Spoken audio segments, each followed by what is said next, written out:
Mr. President,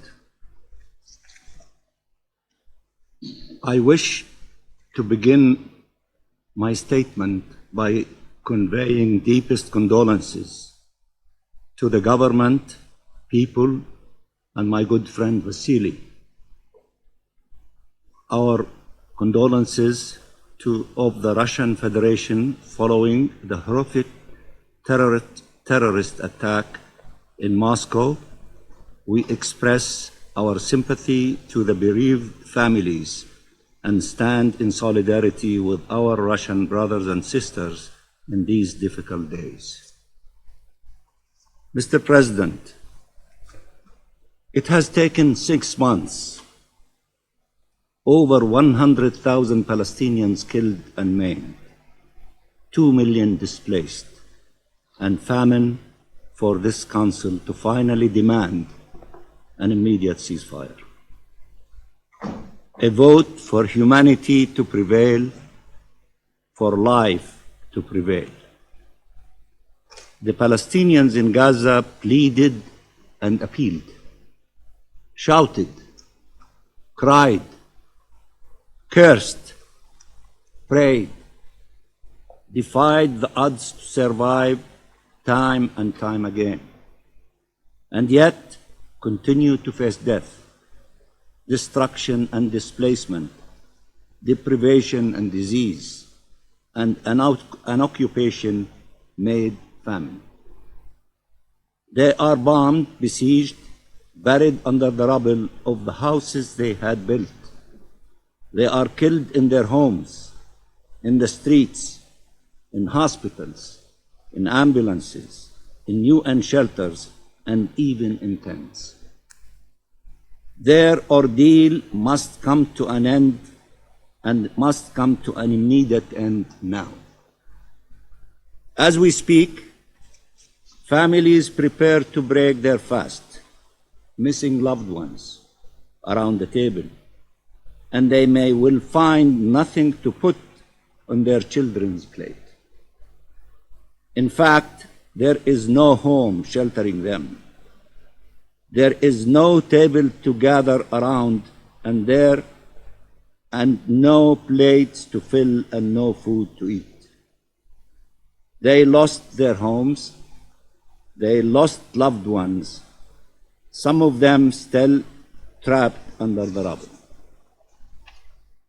Imagine being a parent with kids under the rubble and others alive, feeling broken, but forced to go on for those who remain. Yesterday, Palestinian Christians celebrated Palm Sunday in besieged and destroyed churches that have become shelters in Gaza. They gathered, surrounded by death and praying for resurrection.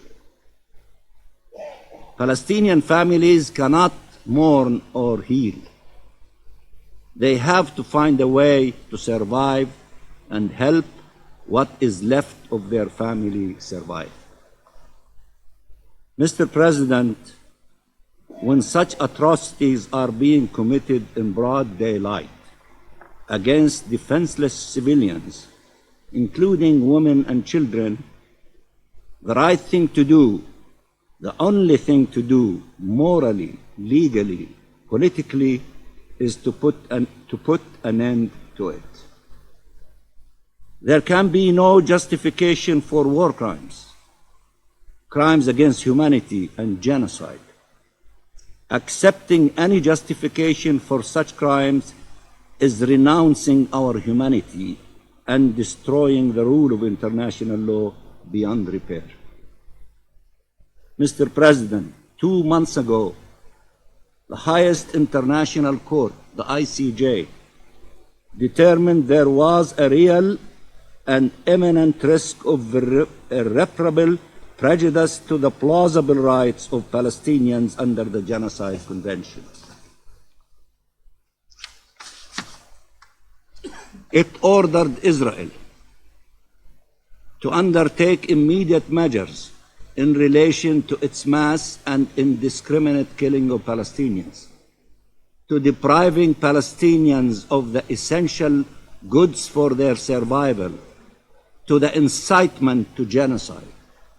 Instead of implementing this mandatory order by the court, Israel has doubled down in the commission of its crimes. Your leaders have said in no uncertain terms that Israel is responsible for the famine underway in Gaza and has used starvation as a method of war. They have called on Israel not to use humanitarian aid as a bargaining chip. They spoke of a man-made disaster, meaning an Israeli occupation-made disaster. They have called repeatedly on Israel to stop its indiscriminate bombing and to spare civilian life to no avail. They have called repeatedly on Israel to give civilians safe haven. Instead, it attacked them even in hospital and UN shelters. It attacked them in the very places it asked them to heed to. It killed them if they stayed and killed them if they left. And now it continues to threaten a ground operation in Rafah, where it has pushed them and confined them at the very edge of the Gaza Strip in yet another attempt to forcibly displace our people. Instead of heeding these calls, Israel has attacked those making them.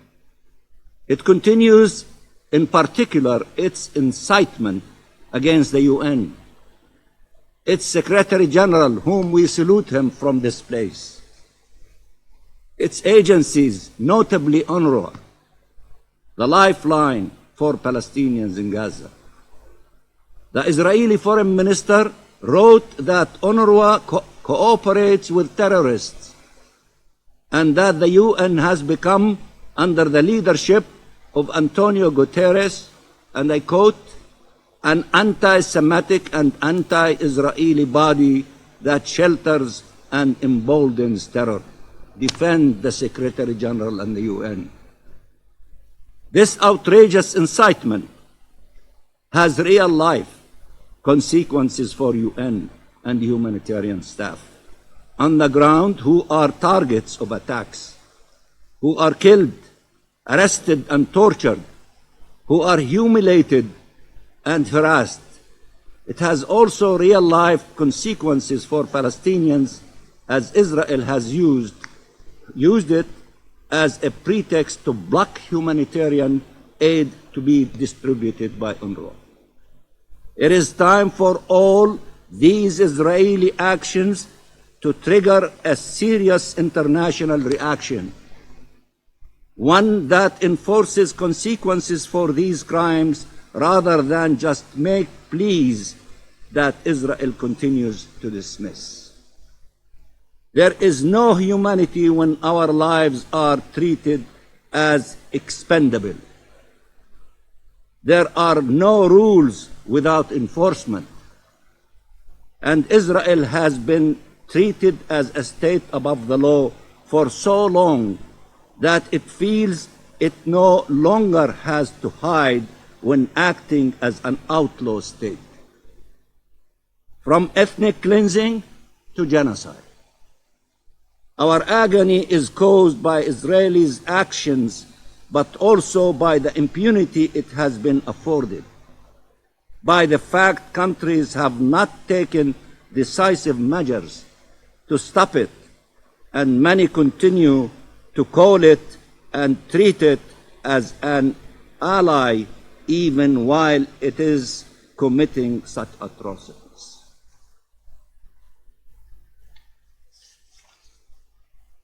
Mr. President, we express our appreciation to the E10, all of you, for having put forward this resolution, and we welcome its adoption by the Council. We thank Algeria for representing us and all the Arab countries in this endeavor. We salute Arab unity in demanding immediate ceasefire and prevail. This must be a turning point. This must lead to saving lives on the ground. This must signal the end of this assault of atrocities against our people. A nation is being murdered. A nation is being dispossessed. A nation is being displaced for decades now, but never at this scale since the Nakba. Never this openly, from Tantura to Gaza, from 1948 to 2024, we have endured. We have survived. We have resurrected only to face death once again. Life must prevail in Gaza. Must prevail in Gaza. Freedom must prevail in Palestine. For 6 months now, every single Palestinian in Gaza has endured untold suffering, loss, pain, and tragedy. This must stop now. Palestinian hostages, Palestinian victims are not less deserving of compassion and empathy, of outrage and solidarity. They must be freed from fear and want, from siege and occupation, from death and dispossession. Families must be reunited and start to heal, at least from the wounds that can actually be healed. They must be given the chance to bury their loved ones, to mourn their loss, to rebuild what can be. Even if the ceasefire happened now and the siege was lifted now, it would take generations to deal with the trauma and the devastation. Mr. President, now that this Council has finally called for a ceasefire, all forces should coalesce to make sure it is enforced. Apologies to those who the world has failed, to those that could have been saved and were not. Save the lives of those who survived against all odds. Tell them help is on the way. Hold accountable those who inflicted such suffering upon them. End this injustice. End it now. All of this is long overdue. And I thank you very much, Mr. President.